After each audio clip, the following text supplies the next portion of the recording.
Hi, I'm James Shillinglaw. I'm here with Valerie Wilson of Valerie Wilson Travel, and we're here to talk about how she founded her agency and how she's grown it. And this is part of our series on great agents and great travel agencies, and this is Insider Travel Report.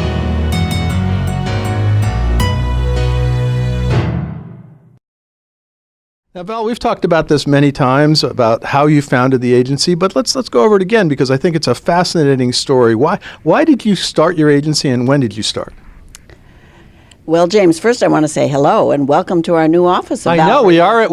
You're right. We were here first. You've been here. No, second time. Ribbon cutting. And here you are, and you're still in New York, but you're here at 603 3rd Avenue. 605. 605. Okay, now I got that right. But so 605 3rd Avenue, and a lot of the furniture looks a little the same. Well, in my office, it's the only furniture that came over, and a lot of file cabinets. Everything else is new. Everyone wanted to have something new and younger and more contemporary. So we really went for a more open platform and a open view, and everybody seems to be loving it. Yeah, well, you have some great views here. But let's go back to when you first started and talk. That story is fascinating about when you were in London and not even in the profession, right? No, I wasn't in the profession at all. I was what I called a working wife.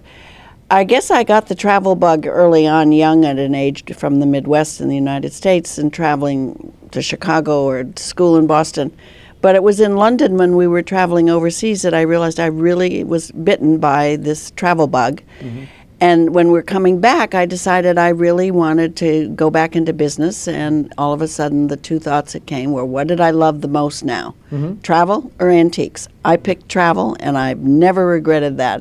Come on. Antiques would have been great, right? Well, my office is still filled with antiques. But so you got both, right? So I've got a little bit of both. But I have that travel bug caught me. I wanted to share the story. And in 1981, when I was starting the agency, it was a business, but it wasn't a luxury business as much, that we had so fewer brands. Mm-hmm. And so I feel I've been helpful in helping create what I call luxury travel. Now, when did you sort of transition to selling more of that luxury business? From the very beginning. Okay. I didn't consider doing anything except luxury. Oh, okay. I actually, in those days when I started in the business, I said, I don't want to do $7.99 packages. Mm-hmm. I want to sell luxury. No, but then it transitioned at some point, and you did some corporate business, right? Well, we transitioned to including corporate way back when, probably 30 years ago or more. But mostly corporate joined when Jennifer joined me, which I think was 1991. So Jennifer's your daughter, right? Jennifer's my daughter, Jennifer Wilson-Buttigieg, because she wanted to grow a corporate business and a corporate image for Valerie Wilson Travel. And then a few years later, if it's 91, it would have been 93 or 4, that Kimberly joined us, and she's the only time I was ever asked to write a job description. Ever. I'd never written a job description. What was the job description? The job description was, well, Kimberly, I want you to create a cruise department, and let's grow our leisure business. And so that's Kimberly, your other daughter, and so they're both... So one was the corporate side and one was the leisure side, okay. And I was sort of in the middle with the really what I call top deluxe FIT. Now, when did you join Virtuoso, and what was the impact of being part of that organization? It wasn't Virtuoso back then, of course, yes, right? It was called API. The impact was that I knew that they were the leader in luxury. I wanted to be part of that leadership in luxury, in the industry and the concept. And so I guess we would say that we grew together, mm-hmm. because that was the changing of the name from API to Virtuoso, a stronger development within what I call the member advisory board, mm-hmm. and the hotel committee, because I was on the first hotel committee before the member advisory board. So that, again, it's like growing luxury together. Yeah. And with Virtuoso, of course, the incredible marketing and the reputation, and it's now a global company. And I can remember saying this to Matthew Upchurch many, many years ago. We are going to be global. We're not just going to be in the United States. And you Virtuoso is definitely today, and it's grown amazingly, as you and I are both going to be out at Virtuoso, which is now about almost 6,000 people. I was going to say there'll be 6,000 people in Las Vegas at the Bellagio, and all of our dearest friends, but that's a lot of kissing. It's a lot of kissing and a lot of people, but I was there when it was about 500 or so, and now or even smaller. Even smaller. We might have both been. My first one was Orlando. I don't know if it was Orlando, but it was early. smaller, It was smaller. It was probably, I forget where it was, and then I started going to symposiums. But I do remember being at the Bellagio and being in Vienna when the big name The change. big naming change was in Vienna, which is fabulous. Now let's go back to talk about your agency. Now what were kind of the points where you just sort of experienced tremendous growth, or what were the key areas, the key dates or key times when you really grew the agency? Well, the first one that always comes to mind is I was asked to do a very significant board meeting in Europe in 1985. So I started working on it in 84, and it was the first time this company was ever going to do a board of directors meeting outside of the United States. Okay. And they were expanding internationally as well, and so I had the ability to show them my passion and love for London and for Paris. And then we had other alternatives that could have been considered, but in the end we boiled down to those two. And so in the end it was Paris, and it probably changed my whole life and philosophy on the corporate side, because yes, I was doing a corporate meeting, but I wanted to show some of the highlights of the leisure side of it, for whether it was dining or a half day of sightseeing here, or taking spouses or partners out someplace else. All of a sudden everybody wanted to do all of these things. So it was a wonderful experience, and the beginning of word spreading by word of mouth. So you end up with getting a lot of clients out of that one, right? So different companies and in different locations, not just in New York City, of course. And so it was the focus of I never realized I'd never done it. I knew I could do a great job, but I wasn't thinking of it going bigger than all of that at the time. I thought we'd stay a small boutique company until Jennifer joined me, and then Kimberly. Yeah, well, those were obviously two big points when your daughters join you, and now they work with you all the time. That's a great thing to have that. Full time and second generation, and I always tell the story that, what do you mean millennials? My daughters were millennials, if we had that phrase back then, when they joined me, because they were both, 1 or 2 years out of college, young adults, where I was middle-aged when I started. Well, it is interesting, and it is a great career, and we'll talk a little bit about that more a little later. I want to talk about how you attract young people to the profession, and I know that's a big passion of yours. What do you think have been the sort of secrets to your success over these many years? I think the real secret is honesty and integrity, always telling the truth, never lie. If I haven't been to a place, I would never tell a client I had been to that place. I would say, I'll check with somebody in my organization, because I know that this associate or this employee has been there, and let me get their feedback on it. Because honesty is, to me, one of the most important things you can be. You have to be honest as a person. And when you're recommending, you're giving recommendations, and they have to be based on advice, either your personal advice or someone you highly respect within your own organization. Yeah, no, and I know that is absolutely a key. And of course, you've built up a tremendous expertise in sort of hotels and resorts, and you even published a book, several different editions of a book. Why did you focus on that hotel side? Probably because I love interior design, and I always wanted to be a hotelier myself. So I'm not afraid to tell either a hotel company or an individual general manager of a hotel, well, did you think about doing it this way? Or why did you do it that way? Or if we have 2 sinks, we need 2 wastebaskets. Simple things, common sense things, which I just did recently in Japan. Well, it is key, and I know I've looked through your book, and it's amazing just to look at all the different hotels that you make comments on and recommend, and it clearly is something, a passion that you have for, I know you and I both go into hotels and cruise ships, and we're looking around everywhere to see what's right and what's wrong, right? Well, I still tease a hotel and say, why do I only have 2 padded hangers? Just because I'm a woman doesn't mean that I can't have 4 things on padded hangers instead of on big, heavy wooden hangers. Right. Now, what do you think, so you originally had, how many people when you started the agency, and how many people do you have now? Oh, you're going to put me on the spot there. I said you'd trick me on something, James. Well, just you can estimate. I started the company with 3 people, counting me, and a part-time bookkeeper. Okay. And today we're about 320 people. 150 in New York, and 14 other branch locations.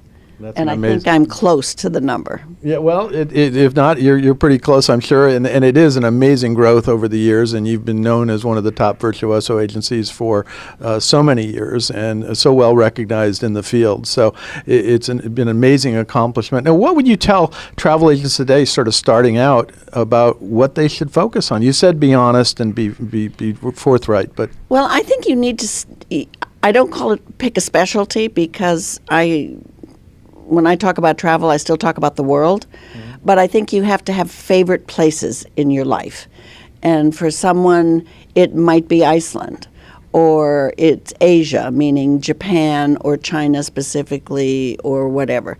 Other places, it could be Europe. I always say, personally, I have no favorite hotel in the world, because I'm too opinionated to probably have a favorite hotel, but I have two favorite places in the world. One is Paris and one is Venice.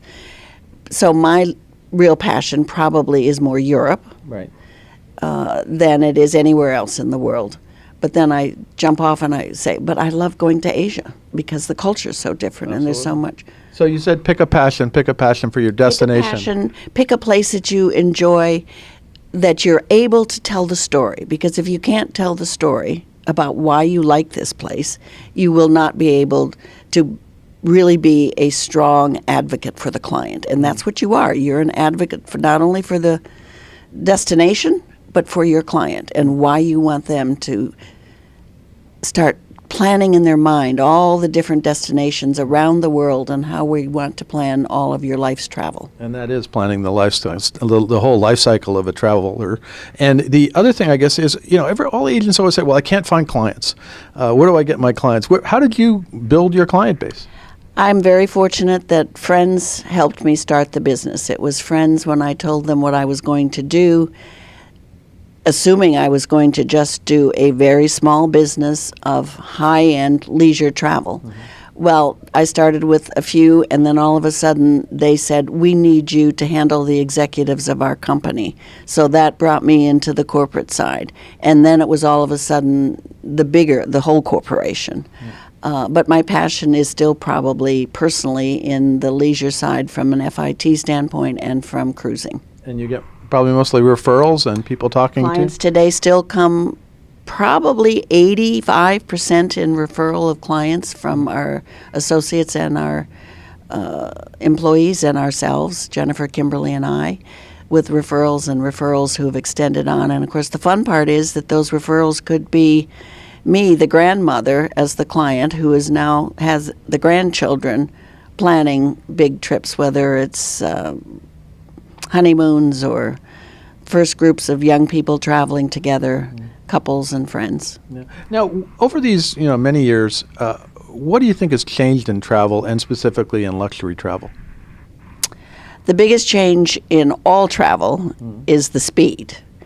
It is that everything has to be done now, today, within minutes in some cases, or hours certainly, where years ago you had the option of saying, well, I need to write, or I have to make a phone call to get this information. We didn't, I remember going from the phone call to the fax to the email and then the internet. Remember when Virtuoso mandated everybody have a fax machine? I remember. I do remember that, but I had it before we mandated it. But it's the fact that everything today is at the speed of sound. Right. And no matter where you are in the world, you're still having to communicate, both on a business side and I think in many cases on a personal side when one's traveling. So the communication is part of it. The second part of the question. The second part was it changed in luxury travel, per se. Well, luxury travel didn't really exist 37 years ago when I started. Yes, you had luxury hotels that were independent, and leading hotels had a fabulous collection of properties under their marketing and booking capacity. It was the beginning of what I call developing the major hotel brands. So Four Seasons, maybe when I started, had 2 hotels. Ritz-Carlton started 3 years after me. Peninsula had 1 in Hong Kong. So you're kind of responsible for their development as well. Not their development, but helping encourage and growing and creating an industry. Part of it was the desire to travel by the traveling public, and then going outside of a comfort zone and around the world, not just on a business trip, but all of a sudden, well, I want to take my family there, or why you should take your family there. Because to me, travel is still the best education you can get. And then, of course, we've had the explosion of the cruise industry as well. That has been amazing. Right? Incredible. I can remember when the only major line when I was thinking starting in business was Royal Viking. And then Cunard, of course, had the QE2, or QE1, I suppose, but going back and forth to London. But now we have this huge cruise market that can take you anywhere in the world. And I'm one of those people that still takes a cruise vacation every single year. Well, I know I see you on all the inaugurals, so we know. The inaugurals I'll squeeze in, but the vacation, I just came off of Seabourn on a vacation, and I realized I did it too early because I went the end of May into early June, and that meant, the whole summer I have to figure out what to do with the rest of my summer. Well, that means going to Virtuoso in August, right. Of course, but that's it. Now, we talked earlier about, getting younger people, millennials, interested in the travel industry as a travel agency business as a profession, and you've worked on that. What do you think the keys are to get them interested in this as a career? Oh, James, I think some of it happened by accident because, as I said earlier, both Jennifer and Kimberly, my 2 daughters, joined me as what we would have, in their time, it would have been called Millennials if it was today, because we have a young mind. You want to be still educating yourself every day. I've always loved nurturing and developing people to see if we can grow the business together, whether it's someone working on our house business or the greatest success in the world is to have a house employee who is great at selling leisure and develops her own book of business and can become an associate of Valerie Wilson Travel. But to me, I'd rather nurture those young people just out of college or still in college, as we have several here with us this summer who are extremely successful young people, and they're in college and they're running a business while they're in college, which to me is just mind-boggling that you're 19 or 20 years old and you already have a large book of business. Yeah, and that is amazing. But they seem to be generally interested in being something that until a few years ago, people thought, travel agents. Well, who is a travel agent? Right. What do you mean a travel agent? And I still say, if you really want to do a trip well and you want to have the memories to last a lifetime, you have to have a travel advisor tell you the good, the bad, the indifferent, and help plan all these experiences along your life's journey. Yeah. You can't just do it on your own because today there's just too much out there. Yeah, absolutely. And it looks, for the most recent surveys, that even millennials now are seeking that advice from a travel agent, a travel advisor. I'm thrilled to know that millennials also talk to travel professionals all the time. And then I've got this whole fabulous group of young millennials and some that are just beyond the millennials and in the other ages, because that's why you can be successful, is when you can talk to anybody and everybody about what kind of travel experience you're thinking about. And that kind of gets to my final question, which is, do you think that travel agents, travel advisors are always going to be relevant in the travel industry? We keep, how many different crises have we faced? Travel agents are gone, whether it's going to be the internet, or whether it's going to be the lack of no more airline commissions. There's, all these kind of things. What sort of boosts your view that travel agents are going to be necessary for, forever, as far as you know? I think that anytime you're talking about luxury travel, you must have a travel advisor as your consultant, because that's what we are. We are a consultant, no different than a business consultant or a financial consultant, or if you want to think about it, we're the same kind of professionals, just differently than a doctor or a dentist, that we're there to solve your problems, to create the excitement of where you want to go, to plan those journeys, because you can't do them in 1 year. This is a great big world to travel in.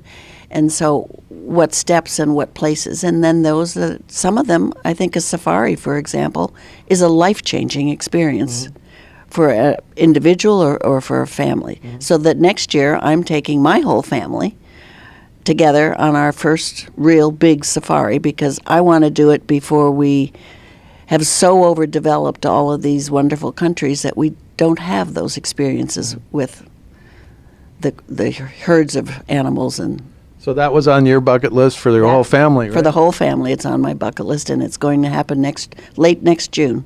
Well, it sounds wonderful, and it's certainly something. I'm surprised you hadn't done it before, but you got to get that on. Trying to get your whole family together, but I have 2 grandsons, one graduating from high school and one from college, and I said if we don't do it now, we're never going to do it. That is true. They always get busy after a while, right? Right. That's it.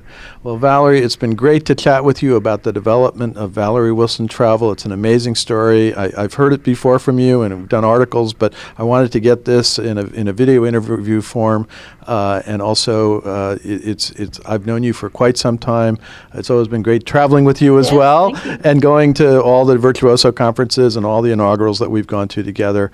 Good luck with the future of this travel agency, which I think looks strong. I think we're in strong hands with both of my daughters and our fabulous team. I guess the one thing I did forget, what is business looking like for this year and next? Because that's where I'll end it. Business is fabulous for 2018. It's wonderful to see the growth back up into the double-digit numbers, which is exciting. And I think that 19 will be even stronger. At least certainly the advanced booking notices that we're doing and the reservations that we're making for people already into 19, well into 19. In fact, some space is getting difficult if you're really particular about certain suites or certain cruises and certain itineraries. So everybody should plan ahead. Absolutely. Well, Valerie, again, thanks very much for sharing your thoughts about travel, luxury travel, and the growth of your business. Thank you so much, James. It's a privilege always to talk to you. I'm James Shillinglaw, and this is Insider Travel Report.